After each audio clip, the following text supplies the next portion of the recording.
નમસ્તે બાળકો. ચાલો આપણે આજે જે રિવિઝનમાં આપણે લગભગ તો તમારે લખવાનું છે તે સ્વામાં તો બધાને પૂરું થઈ જ ગયું છે, પણ કોઈને કાંઈ પ્રશ્ન રહી ગયો હોય તો આપણે ફરીથીને આપણે પાછળથીને પ્રશ્નો આપણે પાઠ લીધેલા છે, તેમાં આપણે છેલ્લે પુનરાવર્તનથીને આપણે સમજી ગયા છીએ. પહેલેથી નથી શરૂ કર્યું, પણ આપણે છેલ્લેથીને જ્યાં પૂરું થયું ત્યાંથી જ પાછું શરૂ કર્યું છે. તો એવી જ રીતના આપણે જે પુનરાવર્તન હતું 2 તે આપણે કમ્પ્લીટ કરેલું છે આના પહેલાંના વિડીયો લેક્ચરમાં. ત્યાર પછીનો આપણે જે હતું ઉલઝન સુલઝન જે પાઠ આપણે હતો તે આપણે જે પહેલિયાના રૂપમાં હતું તે પણ આપણે સમજી લીધું છે. તેમાં આપણને જે શબ્દો આપેલા હતા ચિત્ર ઉપરથીને બનાવવાના, તો મ શબ્દ ઉપરથીને જે અક્ષર આપેલો છે મ, તેના ઉપરથીને જેટલા ચિત્રમાં આપણને બતાવેલા છે તેના બધાના નામ જે નોંધવાના હતા તે પણ આપણે કરી લીધું. ત્યાર પછીનું તેમાં ચ શબ્દ ચ અક્ષર ઉપરથીને જે શબ્દ બનાવવાના હતા તે પણ આપણે પૂરા કરી લીધા. ત્યાર પછીનું જે એક વૃક્ષ રૂપે ચિત્ર આપેલું હતું, આપણે વાત કરીએ છીએ તે 9મા પાઠનું કહીએ છીએ ઉલઝન સુલઝન જે છે તેની વાત કરું છું. ત્યાર પછી આપણે તમને જે દેખાય છે વિડીયો લેક્ચરમાં હસના મના હે ચુટકુલે, જે 8મું ચેપ્ટર છે તે આપણે પાછું રિવિઝનમાં સમજીશું, અને જે કોઈને કાંઈ બાકી રહી ગયું હોય તે પણ આપણે એમાં પૂરું કરી લેશું. તો આગલા પીરિયડમાં આપણે જે ભણેલા છીએ 8મામાં આપણે જે 9મું ચેપ્ટર છે તેના વિશેની માહિતી આપું છું. પછી પાઠ આપણે 8મો લેશું, તે પણ ચુટકુલે છે. હસના મના હે પણ ચુટકુલે છે પણ હસવાની મનાઈ છે તેવું કહે છે, તે આપણે જોશું. પછી ત્યાર રૂપે આપણે પ્રશ્ન 2માં પાના નંબર 66 ઉપર જે વૃક્ષ આપેલું છે, વૃક્ષમાં બધા ચિત્રોના જે મહાપુરુષો છે તેના ચિત્રો આપેલા છે, તો એ ચિત્રમાં આપણને તેના ચિત્ર ઓળખી અને તેના મહાપુરુષોના જે નામ છે તે નીચે નોંધવાના હતા, આપણે જે લખવાના હતા તે આપણે લખી લેશું. જેમાં કોઈને કાંઈ બાકી રહી ગયું હોય તો એ આગલી પીડીએફમાં કે આપણે જે વિડીયો લેક્ચરમાં જે અધૂરું પૂરું રહી ગયું હોય તે પૂરું કરવાનું છે. મનગમતા એમાં ચુટકુલે તમારે ફેરનોટમાં લખવાના છે, તે પણ તમને આના આગલા પીરિયડમાં કહી દીધું છે.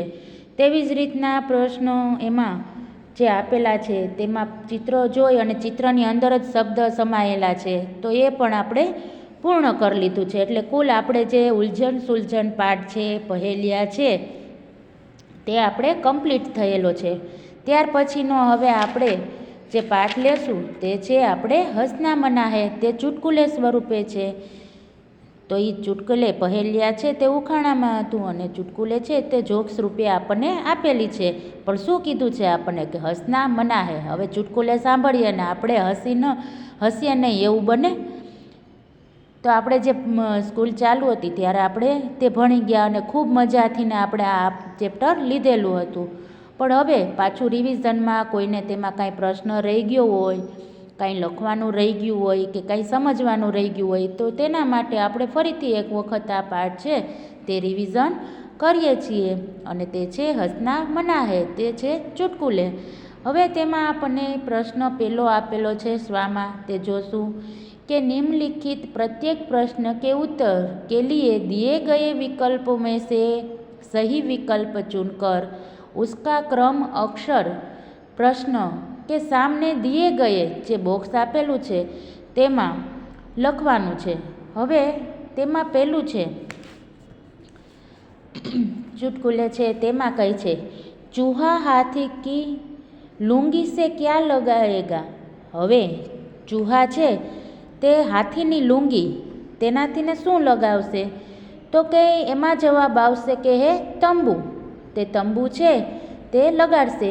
તો કે કેનું, તો કે ચૂહા છે તે હાથીની લુંગીનું તંબુ બનાવીને લગાડશે, તો એમાં આવશે ડી. તો બોક્સમાં લખવાનું છે ડી. ત્યાર પછીનું છે મુझे તો 28વેं दिन ही ખાલી જગ્યા હોને લગી હે. હવે તેમાં આવશે 2 ખુજલી. 28 દિવસમાં જ ખુજલી લાગે છે. તેમાં આપણે વાત કરી હતું ને કે આટલા દિવસ કોણ નાતું નથી, તો કે હું આટલા દિવસ નથી નાહતો, પૂરો મહિનો નથી નાહતા, એવી રીતનું જોક્સમાં જોક્સ છે તેમાં આપણને ચર્ચા કરેલી હતી. તેમાંથી ને એક જણ બોલે છે ને કે મને તો પૂરો મહિનો નહીં પણ 28 દિવસ થાય ને ત્યાં જ ખુજલી આવવા માંડે. હવે એટલા બધા દિવસ જો નાહીએ નહીં તો ખુજલી તો આવે જ ને. તો ઓલા કે મને તો હું મહિના દિવસે નાહતો હશે ને, એવી રીતનું હતું. તો આ તો કે હું તો 28 દિવસે નાહું છું, તોય મને ખુજલી 28મા દિવસે જ આવવા માંડે. હવે આપણે એક દિવસે નાહ્યા ન હોય તો બીજે દિવસે આપણને તકલીફ થવા માંડે. તો આ તો છે એ 28મા દિવસે નાહી છે. તો એ એક હસવા રૂપે આપણને ચુટકુલે આપેલું હતું. હવે ત્યાર પછીનું આપણે ત્રીજું જોઈએ. જहाँ જ્યાદા બારિશ હોતી હૈ વहाँ ક્યાં પાયા જાતા હૈ. જ્યાં વધુ વરસાદ હોય ત્યાં શું જોવા મળે છે? તો ઓલો કઈ છે કે છાતા. તો કે જ્યાં ઝાઝો વરસાદ હોય ત્યાં શું જોવા મળે? તો કે છાતા. છાતા એટલે કે છત્રી. જ્યાં વરસાદ હોય ત્યાં છત્રી જોવા મળે. પછી એમાં 4 નંબરમાં જોઈ લઈએ. पापा बेटे को प्रति चाटा कितने रुपये देते हैं? तो जे पापा છે એટલે કે પપ્પા છે એ પ્રત્યે ચાટે એટલે કે એક ઝાપટ મારે તો કેટલા પૈસા આપે છે? તો એમાં આવશે જવાબ ડી 5. તે બાળક આપણે ત્યારે હસવું આવ્યું હતું ને કે કોના મમ્મી પપ્પા કેટલા ચાટા મારે છે, તો જેટલા ચાટા મારે તેટલા તમારે એની પાસેથી ને પૈસા લેવાના. એક ચાટા મારે તો 5 રૂપિયા લેવાના, 2 ચાટા મારે તો 10 રૂપિયા લેવાના. તેવો જોક્સ હતો ને આપણે જે ચુટકુલે હતા ને તેના ઉપરથી ને આપણે આમાં કઈ છે જવાબ આવશે ડી 5. ત્યાર પછી આપણે જે એક વાક્યના પ્રશ્ન છે તે આપણે જોશું પ્રશ્ન નંબર 2માં. તો એમાં જોઈએ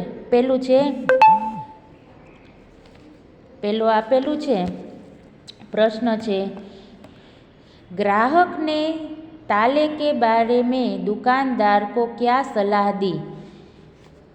ग्राहक ने ताले के बारे में दुकानदार को क्या सलाह दी?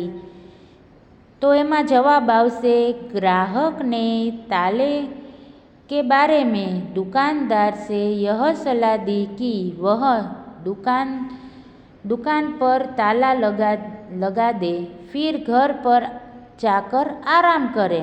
કારણ કે તેની પાસે જે વસ્તુ માગે તે ન હોય, ગ્રાહક આવીને જે વસ્તુ માગે એની પાસે ન હોય તો ગ્રાહક છે એ એને ગુસ્સામાં બોલે છે ને કે તમારી પાસે તાળું તો હશે ને, તો એ તાળું મારીને તમે ઘરે આરામ કરો, તેવું કહી છે. એટલે એમાંય હસવું આવે ને, કારણ કે જે વસ્તુ માગે એ દુકાનદાર દુકાન ખોલીને તો બેઠો પણ તેની પાસે એ વસ્તુ ન હોય. તો એવી જ રીતના બીજો પ્રશ્ન છે, लखपति बनने पर तीसरा दोस्त कब तक सोता रहेगा? तो कि लखपति बनने पर तीसरा दोस्त तब तक सोता रहेगा जब तक वह करोड़पति न बन जाए. ત્યારે વાત કરી હતી ને કે સપનામાં લખપતિ બની જાય છે, સપનામાં કરોડપતિ બની જાય છે, એવી રીતનું. તો લખપતિ બની ગયો પણ એમ કે નીંદરમાં બનેલો હતો. તો હવે એમ કે ક્યાં સુધી નીંદર કરીશ? તો કે જ્યાં સુધી હું કરોડપતિ ન બનું ત્યાં સુધી. પણ બનશે તો કેમાં? તો કે નીંદરમાં. તો નીંદરમાં આપણે લખપતિ બનીએ, કરોડપતિ બનીએ, એ શું કામનું? તો એવી જ રીતનું આમાં ચુટકુલે હસવાનું છે. તેવી જ રીતના प्रश्न ત્રીજો છે, रेल किराया बढ़ जाने पर भी यात्रियों की संख्या में वृद्धि क्यों हो रही है? હવે રેલ યાત્રા છે તે યાત્રામાં જે ટિકિટ છે, જે એનો ભાવ છે ટિકિટનો તે વધે છે, તોય રેલ યાત્રાઓમાં કેમ વધારે જોવા મળે છે?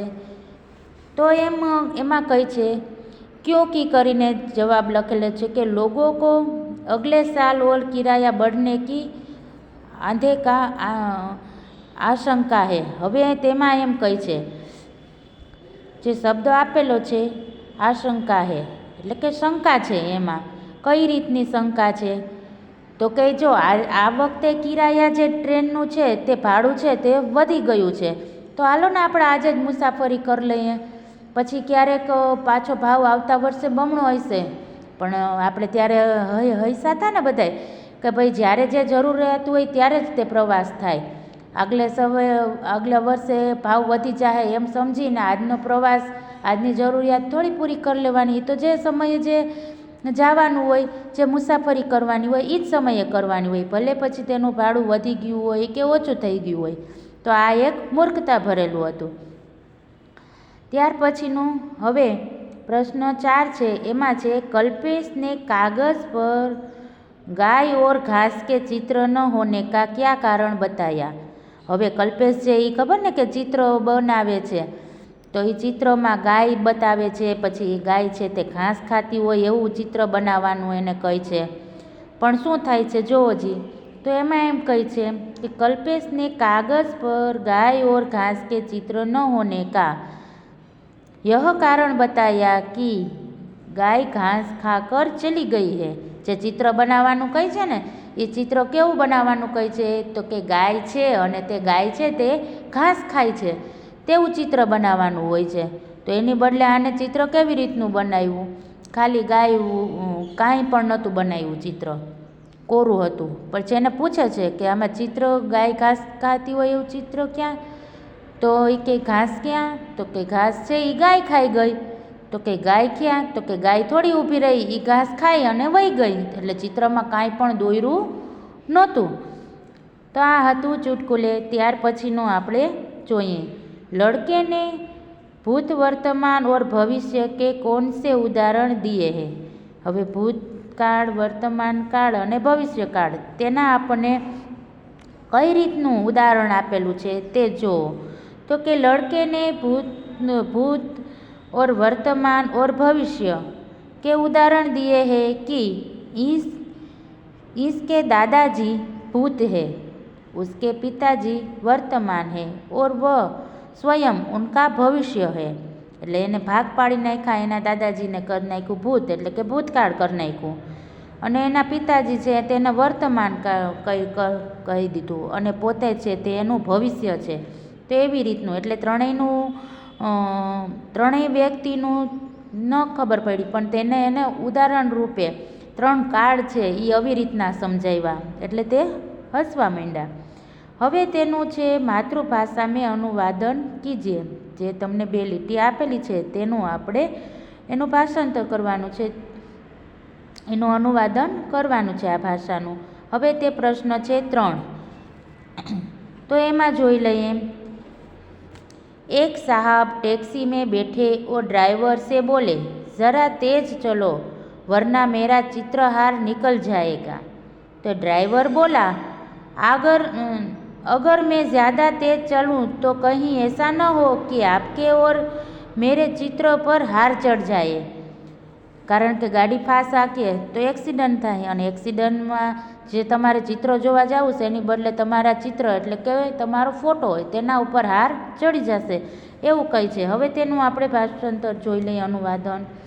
એક સાહેબ મોટરમાં બેઠા અને ડ્રાઈવરને કહ્યું, જરા ઝડપથી ચાલો નહીં તો મારે માટે જે ચિત્રહાર છે જે જતું રહેશે. તો ડ્રાઈવર બોલ્યો, અરે હું વધારે ઝડપથી ચલાવીશ તો ક્યાંક એવું ન થાય કે મારા અને તમારા ચિત્રો ઉપર હાર ચડી જાય. તે કેવું હસવા પાત્ર બન્યું હશે ત્યારે. તેવી જ રીતના આપણને બીજો પ્રશ્ન આપેલો છે પાના નંબર 62 ઉપર, તે જોશું.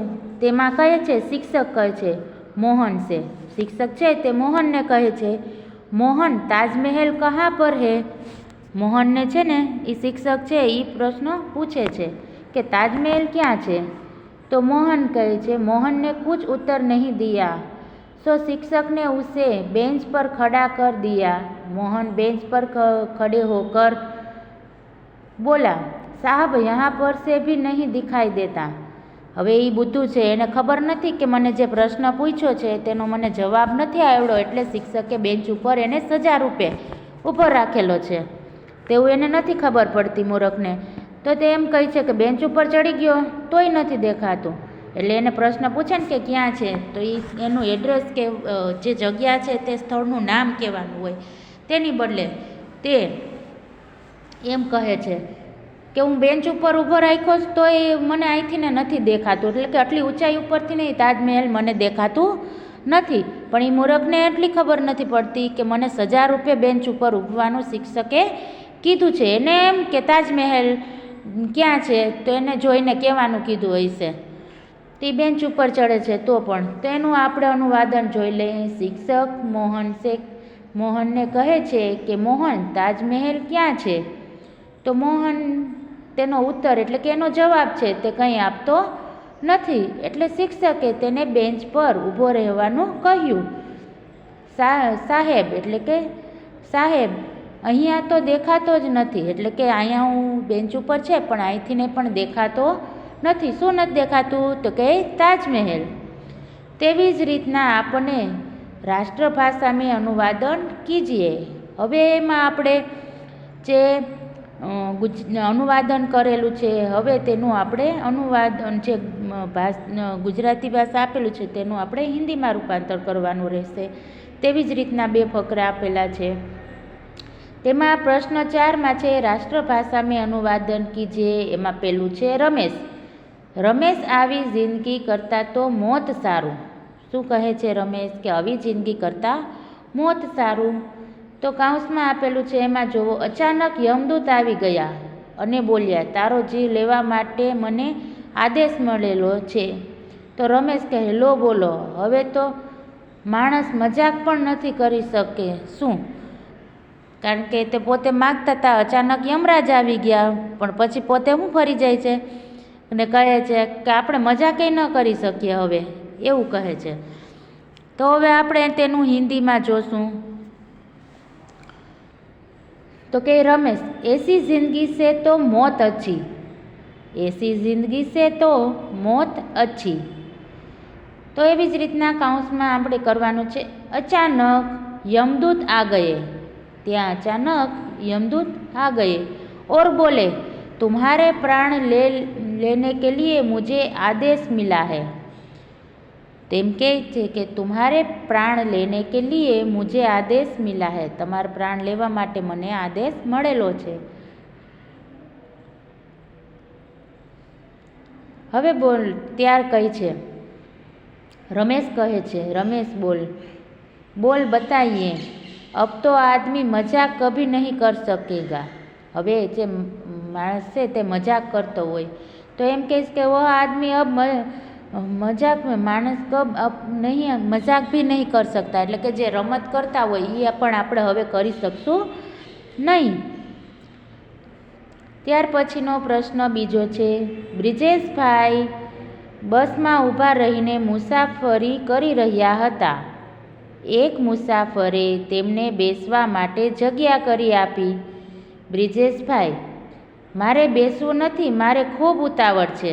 બોલો લ્યો, હવે શું કહે છે? જે બ્રિજેશભાઈ છે તે મુસાફરી કરવા માટે તે કેમાં બેઠે છે? તો કેમાં મુસાફરી કરવા માટે બસમાં બેઠા છે, બસમાં જાય છે। તો તેને એક મુસાફર છે તે એમ કહે છે, કોને કહે છે? તો કે બ્રિજેશભાઈને। એને કહે છે કે તમે બેસી જાઓ। તો તે ના પાડે છે કે ના, હું તો ઊભો જ રહીશ, મારે મોડું થાય છે, મારે ખૂબ ઉતાવળ છે। હવે આપણે ગમે એવી ઉતાવળ કરીએ પણ બસ છે તે જ્યારે જે સમયે પહોંચશે તો આપણે એની અંદર બેઠા છીએ તો આપણે એ જ સમયે ત્યાં પહોંચશું તેવી એને મૂર્ખને ખબર નથી। ચાલો આપણે તેનું હિન્દીમાં હવે ફકરો લખીએ। હવે ब्रिजेश भाई बस में खड़े रहकर मुसाफरी कर रहे थे। एक मुसाफिर ने उनके बैठने के लिए जगह कर दी। ब्रिजेश भाई मुझे बैठना नहीं है,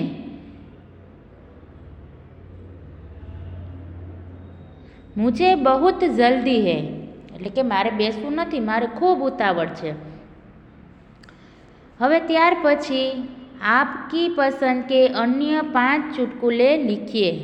તમને જ્યારે કીધેલું જ હતું, આપણે હોમવર્કમાં આપેલું છે અને ફરી એક વખત કહી દઉં, તમારી ફેર નોટમાં પાઠ 8મો તમે પહોંચો તો એમાં તેના કાંઈ જો શબ્દ મુહાવરે કાંઈ પણ આપેલું હોય તો એ લખવાનું છે. બાકી તમને મનગમતા 5 ચુટકુલે તમારી પસંદના તમારે લખવાના રહેશે. લગભગ બધા બાળકોને આવડતા જ હોય છે, પણ કદાચ કોઈને ન આવડે તો તમે આમાંથી ને કોઈ પણ 5 ચુટકુલે છે તે તમારી ફેર નોટમાં અને રફબુકમાં લખી શકશો. તેમાં આપણે જોઈ લઈએ જે 5 ચુટકુલે આપેલા છે તે તમને હું સમજાવી દઉં. એમાં છે પહેલું છે શિક્ષક. બચ્ચો બતાઓ કે दूध को खराब होने के क्या कारण. શિક્ષક કહે છે બચ્ચો બતાઓ કે दूध को खराब होने से क्या करना चाहिए. તો એનું શ્યામ છે તે જવાબ આપે છે ઉસે પી લેના ચાહીએ. હવે એમાં કહે છે બચ્ચો બતાઓ કે दूध को खराब होने से क्या करना चाहिए.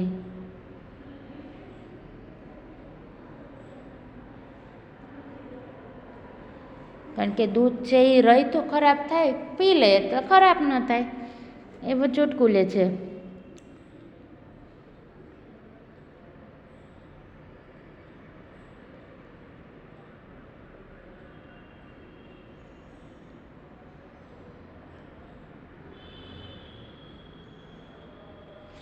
હવે એના પછીનો સરસ મજાનો છે જોક્સ છે જે ચુટકુલે તે જોઈ લઈએ. સોનું पेड़ पर चढ़ा, बंदर ने पूछा ऊपर क्यों आया. સોનું છે તે પેડ પર ચડે છે, એક ઝાડ છે તેના ઉપર ચડે છે. તો બંદરને પૂછા, વાંદરો છે તેને પૂછે છે ઉપર ક્યો આયા, તે કે ઉપર શું કામે ને આવ્યો. સોનું કઈ કેલા ખાને કે लिए. સોનું છે તે કહે છે કેલા ખાને કે लिए. तो बंदर के यह तो आम का पेड़ है. तो सोनू के पता है केला साथ में लाया हूँ. એટલે કે કેળું ખાવા માટે ઝાડ ઉપર ચડ્યો. તો કે ઝાડનું કેળ નથી, આ તો છે કેરીનું કેળ છે. તો કે હા, પણ હું કેળું છે તે સાથે લઈ આવ્યો છું. હવે ત્યાર પછીનું ત્રીજું છે પાલતુ બિલ્લી મર ગઈ. શ્યામ बहुत रो रहा था. सेठानी ने पूछा तू इतना क्यों रो रहा है. तो श्याम ने कहा अब मैं दूध पीकर दोष किसको दूंगा. જો કેવું મજાનું કહી છે કે પાલતુ બિલ્લી છે તે મરી ગઈ. તો શ્યામ છે એ તે ખૂબ રોવે છે. તો એને શેઠાની છે એને પૂછે છે કે તું આટલો બધો શું કામે ને રો છો. તો શ્યામ કહે છે કે હવે હું દૂધ પી જઈશ તો હું બાનું કોનું આપીશ, એટલે દૂધ પોતે પી જઈશ. અને નામ કોનું આપે છે તો કે બિલ્લીનું. હવે એ બિલ્લી તો મરી ગઈ તો એ રોવા માંડ્યો કે હવે હું, એના મમ્મી પૂછે છે કે તું શું કામે ને રો છો. તો કહે છે કે હવે હું દૂધ પી જઈશ તો હું કોનું બાનું કાઢીશ, કારણ કે જેનું બાનું કાઢે એ બિલ્લી તો મરી ગઈ છે. કેવો સરસ મજાનો જોક્સ છે. ત્યાર પછીનું આપણે પેજ નંબર જોઈએ 63 ઉપર. તેમાં આપણને ચોથો ચુટકુલો એમાં લખેલો છે. તેમાં લખ્યું છે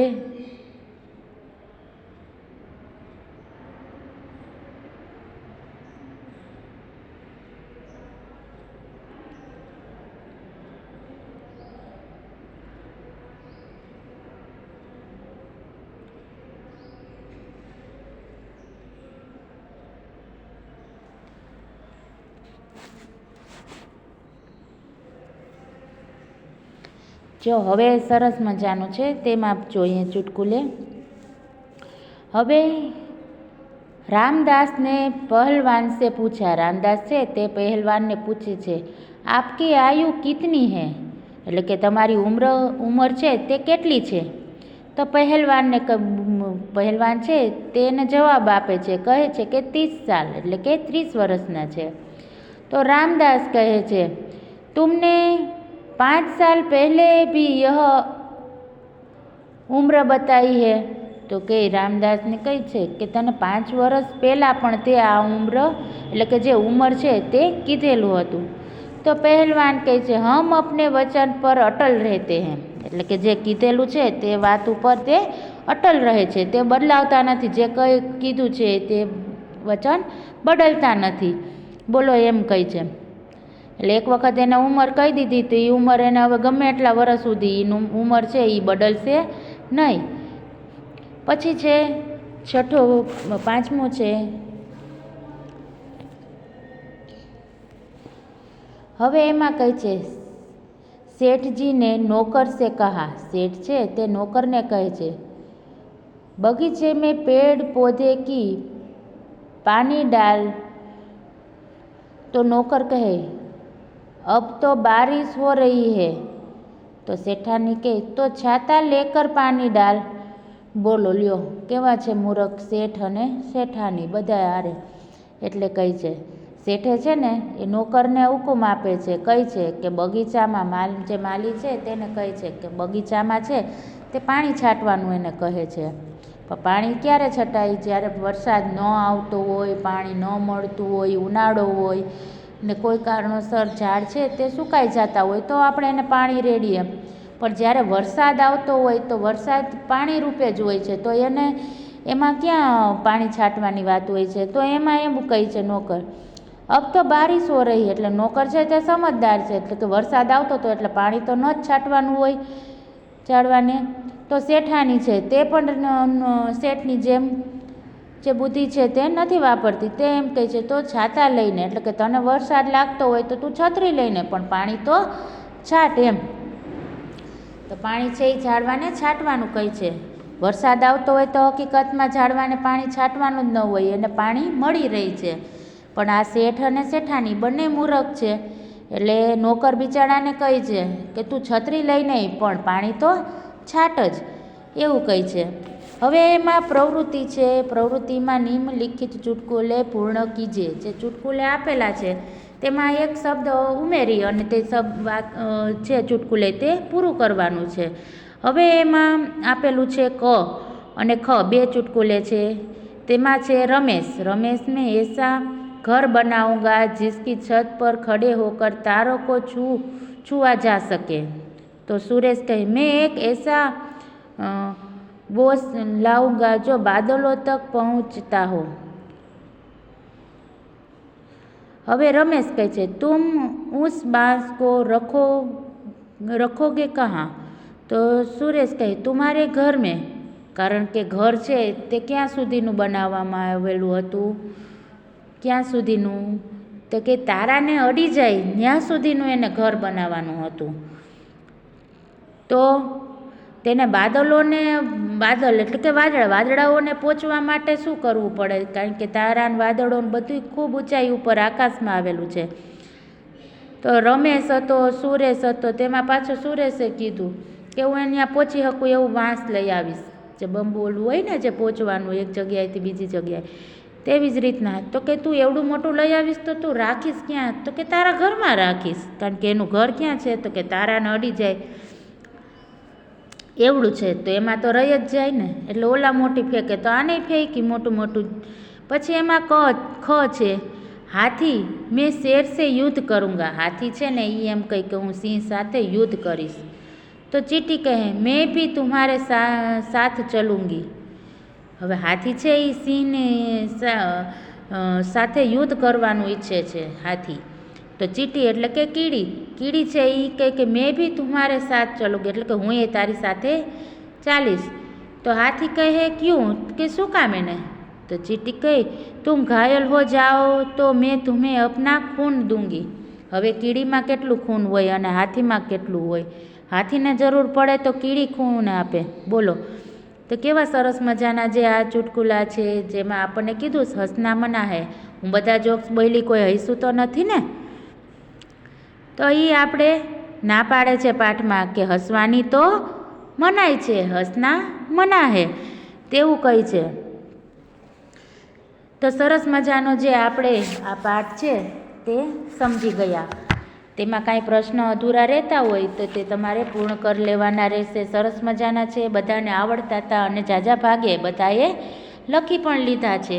તોય સમયસર જે તમને આ વિડીયો લેક્ચરમાં તમને પાછો ફરીથીને એક વખત જે રિવિઝન રૂપે આપણે હસના મના હે જે ચુટકુલે છે પાઠ આપણે જે 8મો છે તેનું આપણે પૂર્ણ કરેલું છે. હવે ત્યાર પછીના આપણે વિડીયો લેક્ચરમાં હાર કી જીત છે જે પાઠ 7 છે તે આપણે ઉલટેથીને લીધા છે. તો બધા પાઠ પણ આપણે જેવી રીતના 8 પૂરો થયો તો હવે આપણે 7મો પાઠ છે તે આપણે લેશું. સરસ મજાનો પાઠ છે, તેમાં પણ આપણે ધ્યાન દેશું. એમાં મોટા પ્રશ્નો અને નાના પ્રશ્નો પણ છે તે વિસ્તારથીને સમજશું અને જે કાંઈ પણ અધૂરું હશે તે આપણે એમાં પૂર્ણ કરશું.